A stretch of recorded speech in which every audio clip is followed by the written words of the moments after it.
டிரைவரும் மனுஷன் தாங்களே. ஆமா. நீங்க அதை கேரி பேக்ல போட்டு ஆனா நிறுத்துங்கண்ணா, இந்த குழந்தையோட இது தூக்கி போறோம்னா நிறுத்து தான் போறாங்க. ம். சொல்ற விதத்துல சொல்லுங்களேங்க. உலகமே அடிமையாகுங்க. அன்புதாங்க. டிரைவர்னா உங்க நக்கலை போய் அங்க நிறுத்து இங்க நிறுத்து இறங்கக்குள்ள ஓட்டுநர்கள்ட்ட நான் போயிட்டு வரேன் சொல்லி பாருங்களேன். சூப்பரா இருக்குங்க. அந்த டிரைவருக்கு அந்த சம்பளத்தை விட அது அருமையா இருக்கும். ம். கீழே இறங்குறீங்களா, கடைசி பேக்கெல்லாம் எடுத்துட்டு ஒரு கில்லர் ஓடியாந்து உங்களோட லக்கேஜ் எல்லாம் எடுத்து வைப்பாங்க. நான் போயிட்டு வரேங்கண்ணா, தேங்க்ஸ்ண்ணா, கரெக்டாக கூட விட்டீங்கண்ணா அப்படின்னு சொல்லுங்கண்ணா. ஏன்னா டிப்ஸ் வாங்க போறது இல்லை அவங்க. ம். எனக்கு பப்ளிக் ஏரியா டிப்ஸ் கிடையாது. இது இப்போ ஒரு டிரைவர் ஆட்டோ காருன்னா நீங்க டிப்ஸ் கொடுக்கலாம். நீங்க டிப்ஸ் எல்லாம் வேண்டாம். உங்களுக்கு சின்ன ஸ்மைல் கொடுத்து அண்ணா தேங்க்ஸ்ண்ணா, நல்லா ஓட்டினீங்கண்ணா, பத்திரமா வந்து சேர்த்துட்டோம்னா சொல்லிட்டு போங்க. அது கோடி ரூபாய்க்கு சமம்.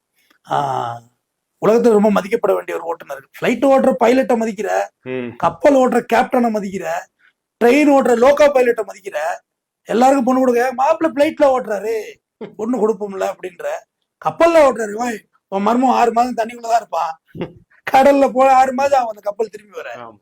ஏன்னா டவுன் பஸ்ஸா போயிட்டு போயிட்டு வர்றதுக்கு இந்த கப்பல் கிளம்புனா அப்படியே போவோம் ஓஷியன் ஃபுல்லா சுத்திட்டு 6 மாசம் கழிச்சு தான் வருவாங்க. ஓகேயா? ஆனா அவங்களுக்கு எல்லாம் பொண்ணு கொடுக்குற. ஆனா உங்க பக்கத்துல ஓட்டுற பஸ் டிரைவருக்கோ லாரி டிரைவருக்கோ பொண்ணு கேட்டா டிரைவர்னா உனக்கு என்ன அப்படி தெரியுது, அசிங்கமா தெரியுதா? ம். டேய் மெயின் ப்ரொஃபஷன் அது.